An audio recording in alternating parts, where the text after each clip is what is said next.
ఒక్కొక్క చదువుకునే పిల్లగానికి విద్యా భరోసా కార్డు 5 లక్షల రూపాయలు క్రెడిట్ కార్డులు ఇస్తానని చెప్తే, చదువుకునే ఆడపిల్లలకు బ్రహ్మాండంగా స్కూటీలు ఇస్తానని చెప్తే ఇవన్నీ ఈయన నమ్మిండ్రు. నమ్మి 10 ఏళ్ళు కేసీఆర్ను చూసినాం కదా, ఒక్కసారి వీళ్ళని చూద్దాం ఏంది అని చూసిండ్రు. ఇప్పుడు చూసిన పాపానికి ఏమైంది అంటే, అన్నా కేసీఆర్ అన్నా ఎక్కడున్నావు అని చెప్పి అలా ఇండ్లు గులగొడుతుంటే లొల్లి పెడుతున్నారు. అందుకే కేసీఆర్ గారు మనం చెప్పిండు, కత్తేమో వానికి ఇస్త్రీ, యుద్ధమేమో నన్ను చేయమని పడితిరి, యాడికెళ్ళి చేయాలి నేను అని కేసీఆర్ గారు ఇవాళ చెప్తా ఉన్నారు. అందుకే ఆలోచించుకొని ఓటేయాలి.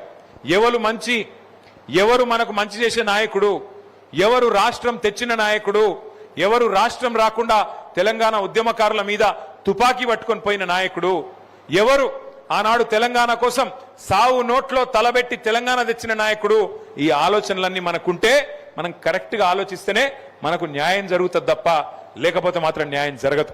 ఇవాళ ఈ రాష్ట్రంలో ప్రజలు, రైతులు ముఖ్యంగా తీరని కోపంలో, తీరని దుఃఖంలో ఉన్నారు. రుణమాఫీ గాలే, రైతు బంధు వడది, కరెంటు కేసీఆర్ ఉన్నప్పుడు మంచిగా వస్తుండే, కరెంటు కూడా దిక్కు లేదు, బోనస్ రాదు, టైంకు పంటలు కొనరు, ఆగమాగం అయిపోయింది ఈ రాష్ట్రంలోని రైతాంగం పరిస్థితి. అందుకే నేను అంటున్నా, ముఖ్యమంత్రి గారు రైతు బంధు మీద దృష్టి పెట్టు, రాహుల్ బంధు మీద కాదు. నీ సీటు మంచిగానే ఉంటది, ఏం కాదు. ఎందుకంటే మీ పార్టీలో ఏం లేదు ఆడ విషయం అందరికెరికే. నీలాగా దోపిడీ చేయగలిగే శక్తి, నీలాగా ఢిల్లీకి కప్పం కట్టగలిగే శక్తి ఇంకో కాంగ్రెస్ నాయకునికి లేదు.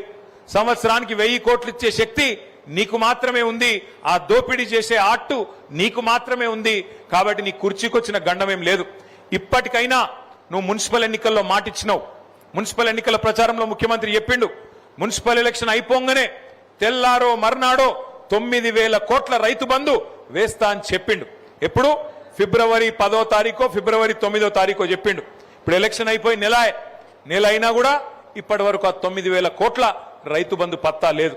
ముఖ్యమంత్రి గారికి నేను ఒకటే విజ్ఞప్తి చేస్తా ఉన్నా, ఇప్పటికైనా బుద్ధి తెచ్చుకొని ఇచ్చిన 6 గ్యారంటీలు, మేము ఇచ్చిన పేదలకు ఇచ్చిన కార్యక్రమాలు, బీసీలకు చెప్పినావు, బలహీన వర్గాలకు 1,00,000 కోట్ల బడ్జెట్ అన్నావు, సంవత్సరానికి 20,000 కోట్ల బడ్జెట్ పెడతా అన్నావు. మరి 3వ బడ్జెట్ నీ ప్రభుత్వం పెట్టబోతా ఉంది. రాష్ట్రంలోని బీసీలందరూ చూస్తున్నారు, పెడతావా లేదా? పోయిన 2 సార్లు ఎగ్గొట్టినావు. సంవత్సరానికి 20,000 కోట్లని 2 బడ్జెట్లు కలిపి కూడా ఇప్పటి వరకు 20,000 కోట్ల బడ్జెట్ పెట్టలేదు ముఖ్యమంత్రి రేవంత్ రెడ్డి. మరి ఇప్పుడు ఈ బడ్జెట్ లోనన్నా 16 తారీఖు నుండి ప్రారంభమయ్యే బడ్జెట్ లోనన్నా ఖచ్చితంగా బీసీలకు 20,000 కోట్లు పెడతావా లేదా అని చెప్పి రాష్ట్రంలోని ప్రతి బీసీ బిడ్డ నీ దిక్కే చూస్తున్నాడు.